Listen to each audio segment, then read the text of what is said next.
isang way para express yung love mo sa isang tao is through music.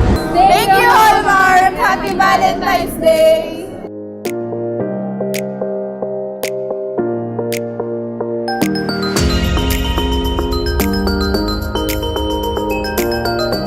Thank you po, Hallmark, for this free ticket. God bless po and Happy Valentine's Day!